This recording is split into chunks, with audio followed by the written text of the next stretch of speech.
tomorrow, the Prime Minister, the potential Prime Minister might be chosen tomorrow, as early as tomorrow.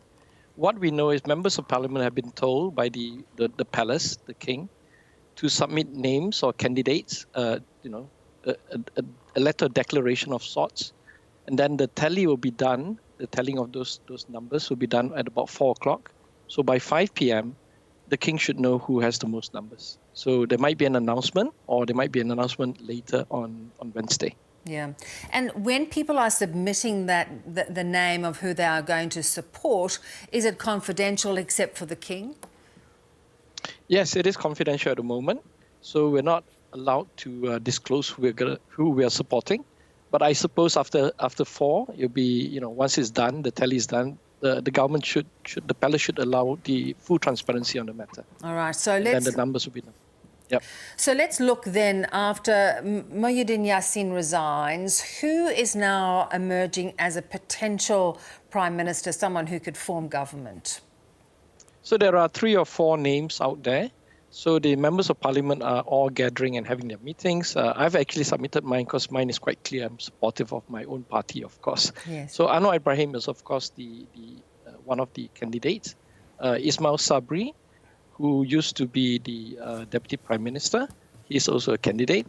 There is also a dark horse, which is Tunku Razali, and there's also Shafi Abdal, the former Chief Minister of Sabah. So I think these 4 candidates are being at the forefront. Who is most likely to be able to bring the kind of stability that the King called for today? Well, for me, it has to be Anwar Ibrahim because he has an international reputation. He is also has a wide base of multi-party support, multi-racial support. So we're rooting for him. But there are potential, yeah, of course. Sorry to interrupt you, but of course, you would support him. You're in his party. Does he have a strong chance, do you think, of getting that majority? Things move very quickly, and we've spent the whole day negotiating, and a lot of things are moving around. But I would say at this moment, it's 50-50 for Anwar. What was the single biggest failure of the Prime Minister, who's still in caretaker mode, that led to his resignation? It's essentially the COVID-19 issue.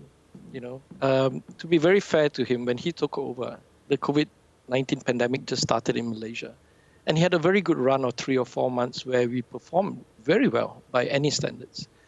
But then when the Delta variant hit Malaysia early this year, and then, and I think they lost focus, and essentially Malaysia became very, very bad, worse than India at one stage in terms of infection, daily infection.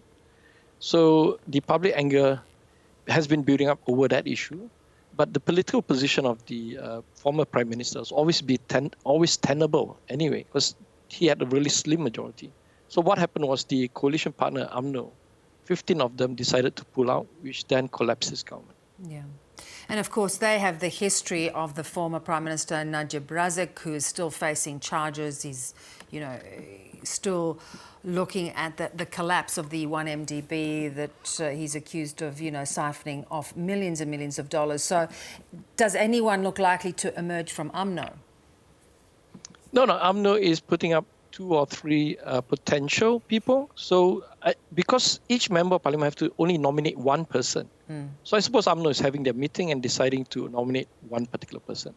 But UMNO at the moment seems to be fractured, because there was this disagreement over the former prime minister. So about 15 of them is outside, another 20 plus is still inside the old structure. So we have to wait and see in the next 24 hours or so what is the outcome of these negotiations within UMNO. Are they going to put up a united front, or are they going to remain fractured? So what happens if there's no clear leader after tomorrow's vote?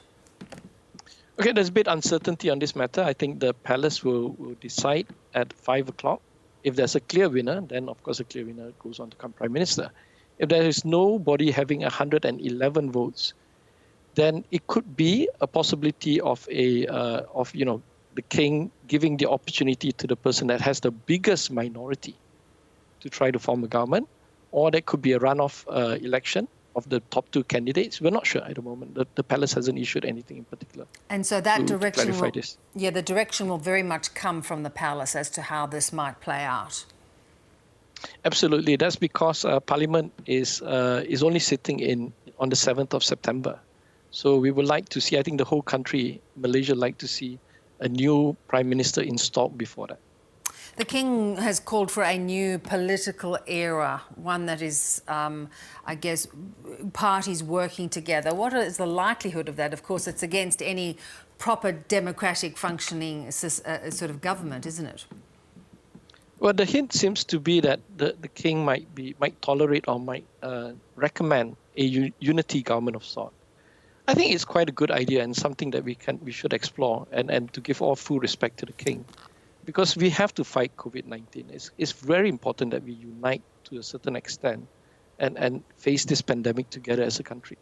So, I'm definitely open to whatever the King recommends or directs. Well, that would be a very interesting outcome if it did eventuate. Wong, Chen, always good to get your explanations and guidance on how things are playing out. Quite complex, and as you say, lots of negotiations still going on. Thanks so much. Thank you, Beverly.